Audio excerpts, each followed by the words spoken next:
Greetings, salutations, all those nice things. Welcome to the show. I'm coming to you live. No, wait, this is not live. You're watching a recording of Topic 2's Part 4, where we look at the logarithmic function and transformations of it. So, the graph of y equals c to the x, the base exponential function, contains a couple points that we know of, and it also has a horizontal asymptote. Logarithm are the inverse operation of taking an exponent. And because the logarithmic function is the inverse of the exponential function, we can take our knowledge of inverse functions to get some information about the graph of y equals log base c of x. So first of all, because we have these 2 points,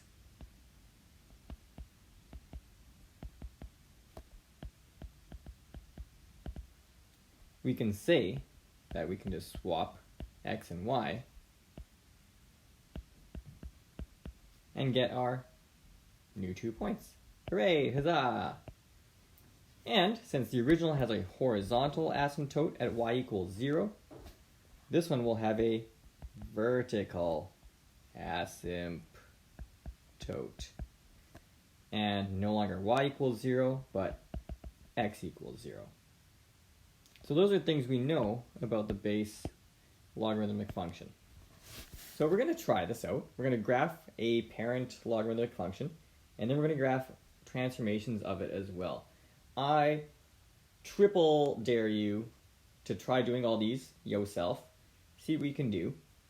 See where your path goes. Of course, you have the ability to pause this, yada yada yada. Here I go. There's no time. I am, oh, there's already an x there, that's handy. Sure, let's get a y there as well. Y. And when I'm going to do this, I'm going to plot a couple of points. 1, 0 is on all of them. 1, 0. And C1, where C is that base. In this case, the base is 2. So I know this contains the points 1, 0, and 2, 1. If I really want to go further with it, I could say that the graph of y equals 2 to the x also contains the point 2, 4. Therefore, y equals log base 2 to the x, log base 2 of x will contain the point 4, 2. If I really want to get a third point in there. It's not super necessary, but it is handy. If you have all the grid lines, might as well fill it in as best you can. Other thing we have to note about this one is it does have a vertical asymptote at x equals 0, so I will draw that in. So just as the exponential function had an asymptote along the x-axis, the logarithmic function, at least the parent function, has an asymptote on the y-axis, because again, they are inverses of each other. And all x's and y's go swappity-doo when we take function inverses. Never forget that. Whoop, that one's done. Oh, except I just need to put a scale in here. Let's call that 3. Let's call that 1. Oh, and always, always label your asymptote. So there's that parent function. Again, I encourage you to try out these others and see what happens. In this case, I'm going to be going left by 3 units. So when I do this, I'm going to take all these points and shift them left 3 units. So instead of 1, 0, I'm going to go to negative 2, 0. Instead of 2, 1, I'm going to be at negative 1, 1. And instead of 4, 2, I'm going to be at 1, 2. Instead of an asymptote at x equals 0, I'll be at an asymptote of x equals negative 3. There it is, x equals negative 3. Note, we haven't really changed the shape of the function here.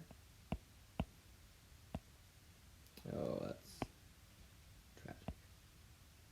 So if I take this thing, and I bring it over here, it fills in those dots pretty exactly. We haven't changed the shape, we haven't employed any stretches or compressions, just a translation, so it maintains that shape perfectly. If you don't have that, then what you do have is a mistake, and you should fix it. That's that one.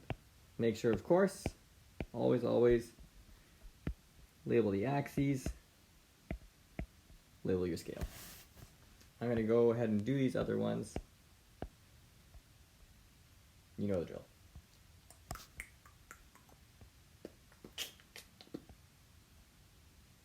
Do.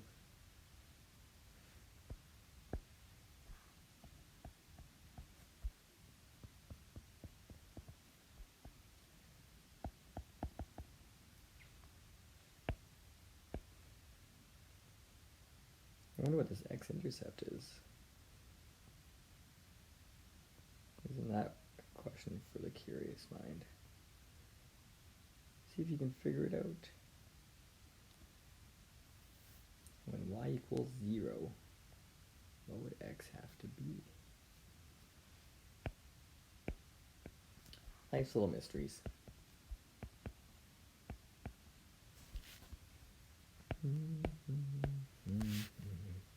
Whoa! Multiplying by 3? I have that ability. I am first going to draw my asymptote, though. And I'll multiply all my y values by 3. Boom! 0 times 3. 1 times 3. 2 times 3. Nailed it.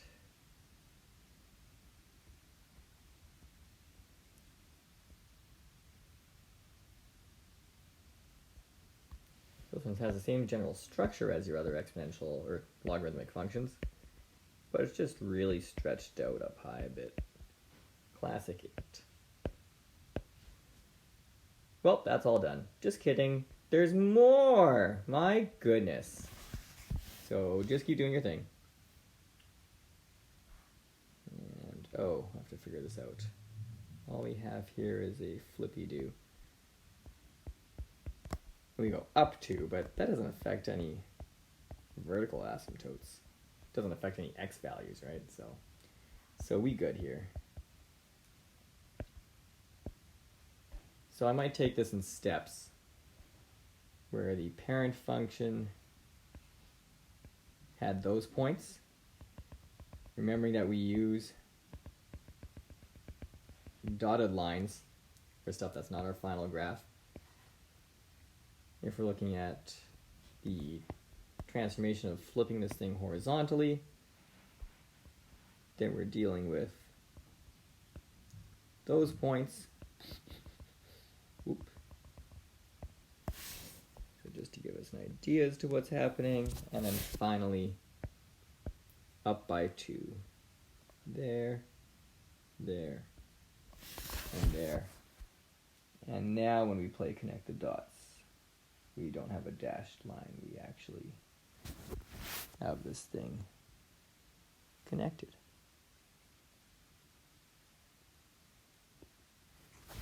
Does that arrow look like an arrow? Yeah, it does.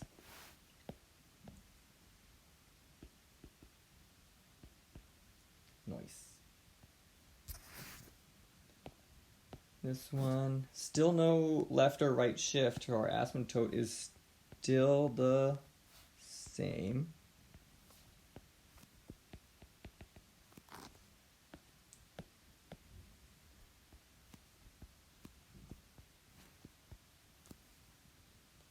But again, a few things going on. So I'll start by just getting my original parent function in there.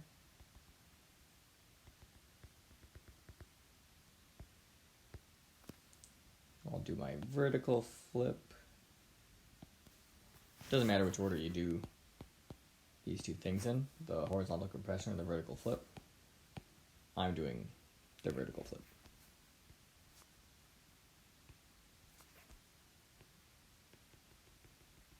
Still trends towards the asymptote.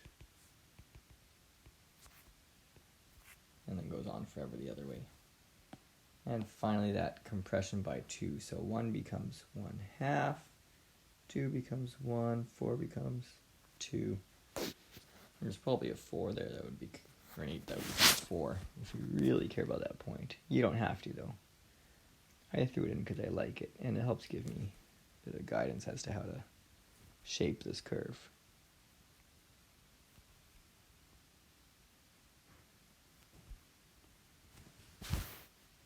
Kablam. Call that 3, call that 2, call this done. Ooh, all right. So horizontally, compressing by 2 does nothing. Like we see that here, this asymptote stays same, but then left 4. So whatever I do here, I'm going to have to make sure this thing goes off that away, where x equals -4. I'm still going to take this in, I'm still going to take this in steps. So parent function looking like that. We've got a few things going on. We've got to compress this by a factor of 2, which I'll do there.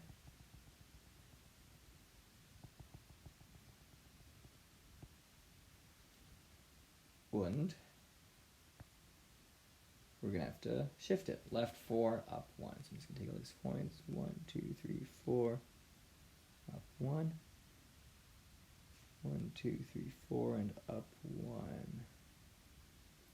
1, 2, 3, 4, and up 1. And finally 1, 2, 3, 4, and up 1. Are we sure that y-intercept is at 4? Interesting. I wonder if that's possible to prove. Again, life's little mysteries.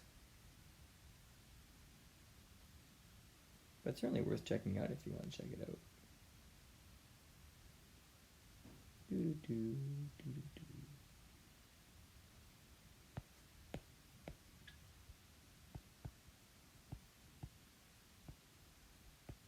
And one last example.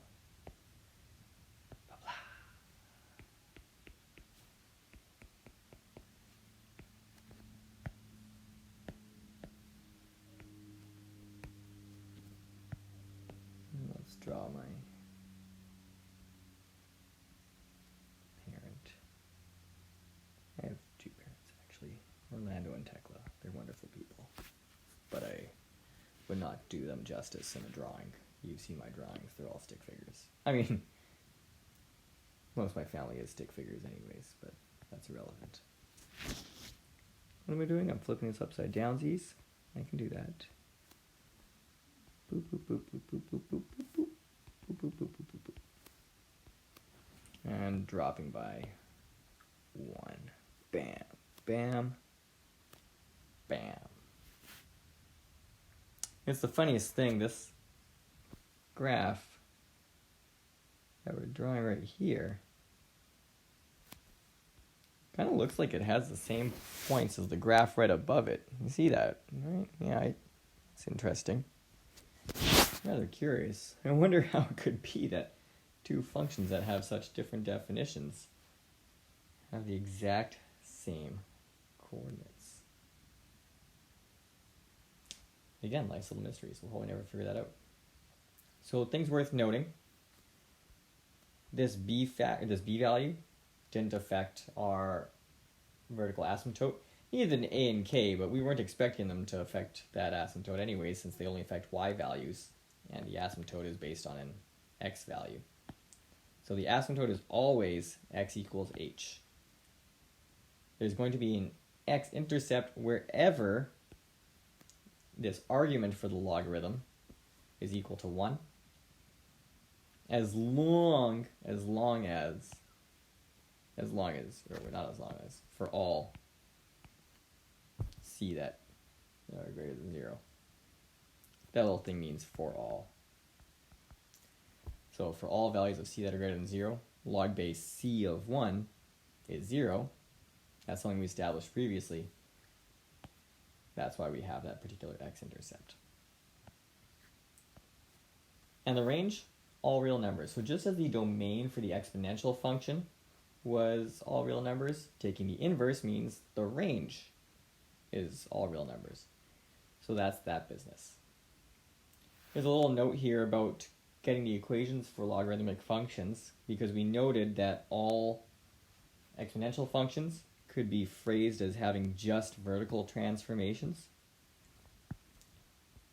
Similarly, if you look at logarithmic functions, it's possible to manipulate them so that they're only based on horizontal transformation. So a horizontal stretch of compression and a horizontal shift, which is why these two graphs are actually same, because we can take this vertical shift and phrase it instead horizontally. There is a parallel there, and it's related to exponent laws, just they're a little different for logarithms. So that's that stuff. We will study logarithms again. We'll see actually eventually how to perform that manipulation. But for now, just make sure you know how to graph logarithmic functions and their transformations. And practice all of this stuff. It is so important. If you have questions, comments, concerns, make sure you let me know via Teams or in class.